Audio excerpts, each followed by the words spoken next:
मुख्यमंत्री माझी शाळा सुंदर शाळा याच्यामध्ये जळगाव जिल्ह्याने जो उत्कृष्ट या ठिकाणी बहुमान मिळाला त्या जळगाव ग्रामीण मतदारसंघाने जो बहुमान मिळाला त्याबद्दल मी त्यांचे खूप खूप आभार मानतो, अभिनंदन करतो।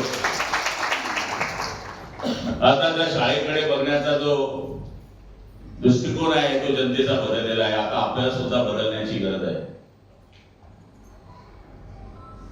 माझी सुद्धा एक शाळा आहे, एक शाळा पाळदीला, एक शाळा वडलीला आहे।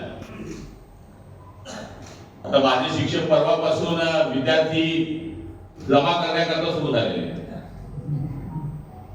मी आताच आपले दोघा अधिकाऱ्यांशी बोलत होतो की म्हणलं आता आपली 15 जूनला शाळा सुरू होणार आहे। मागच्या वर्षी म्हणलं आपल्या मराठी शाळेमध्ये जी एकूण संख्या जळगाव ग्रामीणची होती ती 43,000 विद्यार्थ्यांची होती। त्याच्यात काय वाढ झाली? तर म्हणलं काहीच वाढ झाली नाही। आम्ही जसे पक्षाचे लोक फोडतो तसे तुम्ही पोरं फोडले पाहिजे।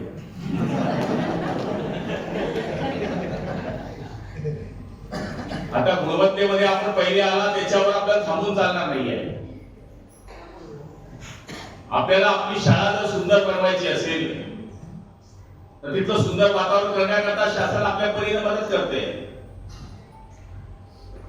पण हे करत असताना माझ्या शिक्षक वृंदाला माझी विनंती आहे, मी नेहमी प्रत्येक भारतात शिक्षकांच्या बाबतीमध्ये आदरयुक्त बोलत असतो आणि आजपर्यंत कोणत्याही शिक्षकाला माझ्या आयुष्यामध्ये मी त्रास दिला। मी 92 साली पंचायत समिती मेंबर होतो, 97 ला डीडीपी सभापती होतो आणि आता 5 वेळेस पासून आमदार आहे, 4 वेळेस पासून मंत्री आहे।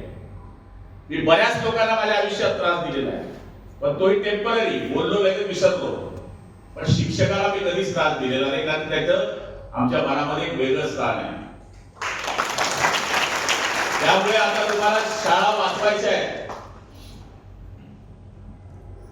तुम्ही तुमचं आयुष्य चांगलं सुकर केलेलं आहे, पण मागे डीएड ट्रकाचे ट्रका भरून पडलेले आहेत। जर आपण नुसती पटसंख्या टिकवू शकलो असतो या महाराष्ट्रात तर 50,000 डीएड पुढे नोकरीला लागले असते। पटसंख्या का टिकत नाही? या मोजक्या शाळेला का आदर्श शाळा म्हणून मिळाली?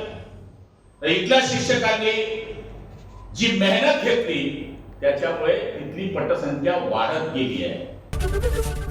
एबीपी माझा, उघडा डोळे बघा नीट।